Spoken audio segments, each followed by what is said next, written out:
A colheita da laranja está mais rápida em 2018, segundo o Fundo de Defesa da Citricultura. Até o fim de agosto, o trabalho já alcançou 36% dos pomares, contra 34% no mesmo período do ano passado. Isso deve fazer a safra terminar mais cedo, entre dezembro e janeiro. A principal causa é a queda na produção, que na estimativa de maio apontava quebra de 28% em relação a 2017, com a colheita de 288 milhões de caixas de 40 quilos.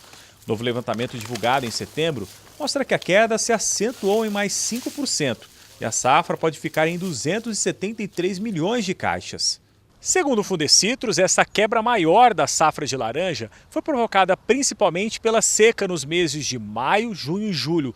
O volume de chuvas neste período foi o pior dos últimos 10 anos.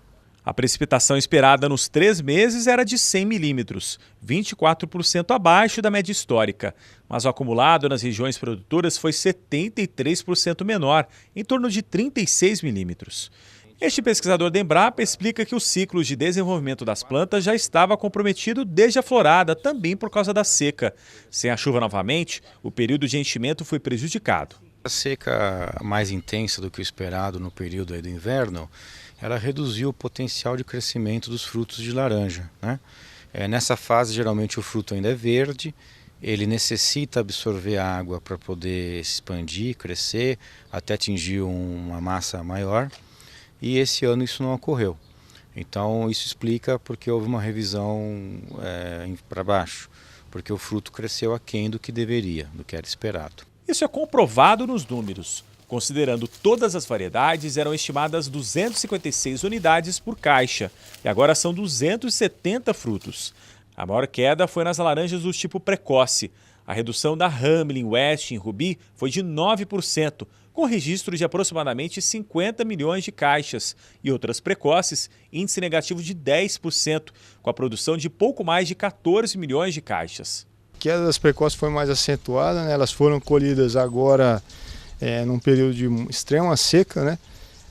Então a queda delas é maior do que a que ainda está sendo observada nas peras e nas tardias, que a colheita ainda é menos expressiva do que a colheita das precoces, que já atinge cerca de 90%. Já em relação aos demais tipos, a redução é menor, mas pode piorar dependendo do clima nos próximos meses. A pera Rio de meia estação teve queda de 5% na estimativa e deve ficar em 76 milhões de caixas. Já as tardias têm queda em torno de 2%. 97 milhões de caixas da Valência e Valência Folha Murcha e 34 milhões de caixas da Natal. Dependendo do que a gente acontecer de clima de agora para frente, essa quebra pode aumentar ou diminuir, né? Então é preciso ainda esperar para ver o que vai acontecer com as chuvas de agora em diante, para então ter um número mais definitivo para a safra nessas variedades. A pera Rio está sendo colhida, né? Nós temos mais de 30% dela colhida. Ainda não é um número definitivo, né? Mas 70% aproximadamente ainda falta colher. E esses números colhidos é que vai dar então o resultado da safra para a pera Rio. Ainda no levantamento, a taxa de queda dos frutos está se confirmando alta na safra, com projeção de 17%. Isso é comprovado principalmente pelo greening e outro problema que surgiu no atual ciclo, a rachadura de casca.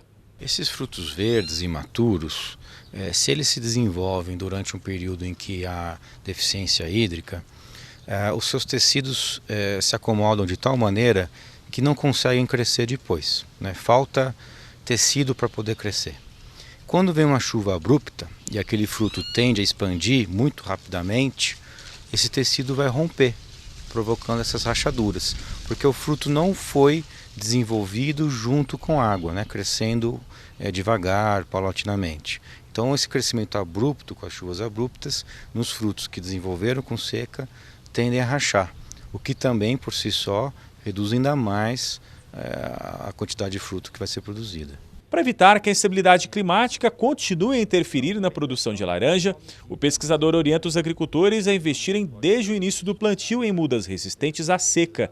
Se o pomar já estiver instalado, a solução pode ser a irrigação. Para aqueles que já têm os pomares instalados, ele não pode mudar o clima, né? E não pode mudar o que ele já formou. Ele vai ter que fazer algum investimento em técnicas adicionais que podem facilitar o manejo, mesmo se ocorrer a seca. Então, aquela que seria mais efetiva é a irrigação. Hoje, 30% do estado de São Paulo e Triângulo Mineiro já tem uso de irrigação. 15, 20 anos atrás, isso não chegava a 5%. Então, já mostra uma providência que muitos produtores vêm tomando.